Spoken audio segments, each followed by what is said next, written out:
I'm not going to take you through trials. I'm going to give you a little bit of a vision of the future, what's happening and how the future might affect how we do PCI. And I think it's going to be quite an interesting future. So AI is the hot topic. You can't go anywhere without hearing about AI. It's everywhere from our supermarkets to how we purchase things online, and it's making its way into cardiology. But I think there is a misconception about what problem it is actually solving. And you might think, looking at interventional cardiology, that there isn't a problem to solve. Everything's perfect, go away, don't look here. But I'd suggest to you that there is a fairly major problem in interventional cardiology, and it's how we make decisions and what influences those decisions, and of course how that impacts our patients. So if we go back to brass tacks, the decisions are based on information and how we process information. And when you put it as simply as that, you think, well, what's the problem? Now, the purpose of information is that it changes our behavior. It either changes how we think about things, or it changes our actions. And otherwise, it's extraneous. It's not useful to us. So if I ask you as an audience, and you look a very intelligent audience to me, what does this image mean? Does it mean stop, go, or I don't know? So hands up for one. Pretty easy. That seems easy. So that's clear information. But if you are colorblind, if you're one of the 6% of men who are colorblind, you might not struggle, but the reason why you wouldn't struggle is because there's contextual clues. That the stop is at top, the get ready is in the middle, and the go is at the bottom. And if you were to change that around, all of a sudden the same information without the contextual clues becomes much more difficult to interpret. I ask you something a bit closer to home. What does this ECG mean? And I give you these answers. Does it mean left ventricular hypertrophy, anterior ischemia, apical hokum, could be normal, I don't know. And you're starting to understand that it could mean any of those things. Without contextual clues, that information is ambiguous. So it's not always clear. Now, this is Claude Shannon. Claude Shannon was the father of computing. And he introduced this concept of information entropy. What that means is, how clear is it, the information? What he wanted to do was compress this information, because this is a computer in the 1950s, all the things we're looking at in our pockets these days, this was much less powerful. So for communication to be clear, he needed to compress it. And the amount of entropy, in other words, the ambiguity in the information, meant it was less compressible. So it's a measure of uncertainty, information entropy. And when you look for it, when you understand it, you can see it everywhere. So everybody here understands cardiology. This is an angiogram. This is how we make decisions. 80% of patients around the world, this is all they get. An angiogram plus a clinical history. And I ask your experts in the room, how long is the plaque? So hands up for one. Hands up for two. Got to put your hands up. Hands up for three. Hands up for four. So what I take home from that is that you disagree. About 40–50% of the room went for three, and about 30% went for four, and the rest are on their phone. Part of the reason why information is unclear is because it may be insufficient to be sensed. The example on the left is that bees work in the infrared spectrum, so they see things that we don't see. Dog whistles the same, sound outside our range, we don't hear the sound, we don't respond to it. And there are many examples of that. Oh, I don't know what happened there, but my presentation has disappeared. Very good. Okay. And there it is, back again. So we ask ourselves, is the signal strong enough to detect if this vessel is calcified? The answer is no, it's not. So how do you reduce this uncertainty? because that's what we want to do. We want to get clear information and we want to process that. One way is to be better at what you do. That's expertise, we call that. We've got a clue already that this may not be enough because you're all experts and you're still disagreeing. But there is a suggestion that expertise will help. So if we look back at this ECG, the one thing we do know, we can all agree on, is that it's a measure of cardiac contractility. We can agree on the heart rate, we can agree on the rhythm. We understand what we're looking at. We just need a few further clues to narrow our focus down. But we're very good as experts in looking at patterns. So can anyone see what this ECG is telling us? What critical information it's telling us?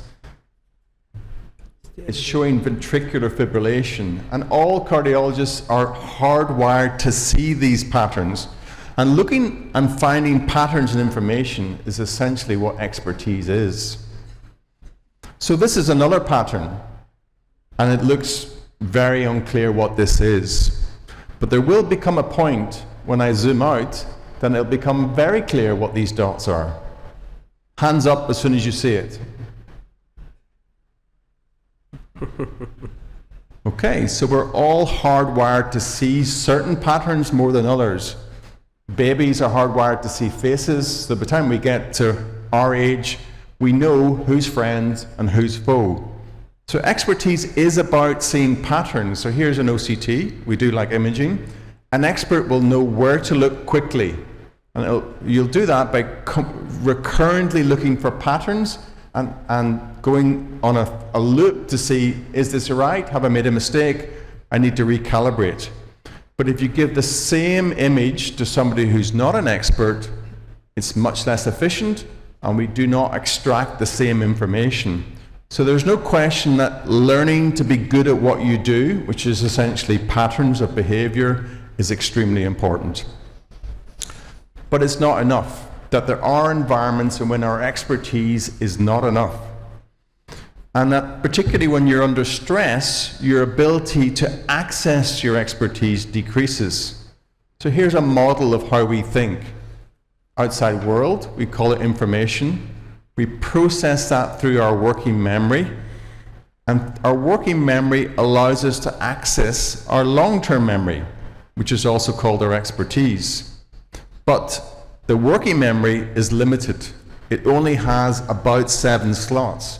That's why our phones are usually quite short, the numbers in our phones, and you can't memorize much longer than that without trying to commit it to long-term memory.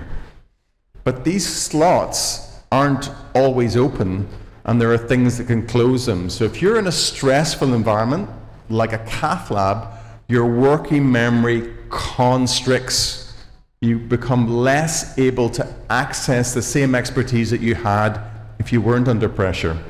So if you've got 5 guys staring at you when you're trying to put a balloon on a wire, it'll make you less good at doing that. So in a stressful environment, our working memory decreases and we have limited ability to access our long-term memory. And that's where our expertise lies. Now, if you're an incredible expert, you don't need a lot of working memory. You can access expertise even in a very stressful environment. But as your expertise drops, then your ability to make the right decision will also drop. So we often think that more information is better. And it's true that information can reduce entropy. So back to this question about how long is the plaque. Of course, there's an answer here. And if I give you this information, the answer becomes extremely clear. It's one of the main reasons why intravascular imaging helps. It reduces entropy in the decision, and it means we make the right choices more reliably. But is more information always better? There's a lot of information in this slide, for instance, but it'll give you a headache if you look at it too far. So I'm going to give you another challenge here. You can see at the top of the screen how many animals was the farmer bringing to market, and I'm going to give you lots of information. Put your hands up when you get the answer, okay? And we'll see who's the smartest in the room. Lots of information there. Simple mathematics. 72. 100. Put your hand up if you got the answer. Suitably long pause. So what I'm going to do now is reduce the information, and I'm going to make it more salient. So that now, by making it bold, the information is more visible and more salient, much easier to make the calculation. Reduce the information even further to what you need, the actionable information, and again, all of a sudden, it's much easier to make that calculation. So what I'm doing there is reducing the noise and increasing the signal. That's what you should be doing when you access information. Less noise, more signal, so I know exactly what this information means and I can act on it. So the environment that we find ourselves in as cardiologists is what I call a high entropic environment, and that just means there's lots of chaos. Things are happening that we'd rather weren't happening, and it's not always easy to control of it. Yet we're demanding of ourselves the ability to think and to do. And we're asking ourselves to do that at the same time. And that's very difficult. So, let's take an example. Do we think that if we were in that stressful environment, we'll always make the right decision? So this is data from the October study, and it showed that nearly 10% of cases we damage stents, stent deformation. 10%. Very tightly controlled study, only done by experts. It was managed very tightly by Evald in Denmark, did a great job. This mattered, but the scary thing is 60% of the time we didn't see this information, and these were experts.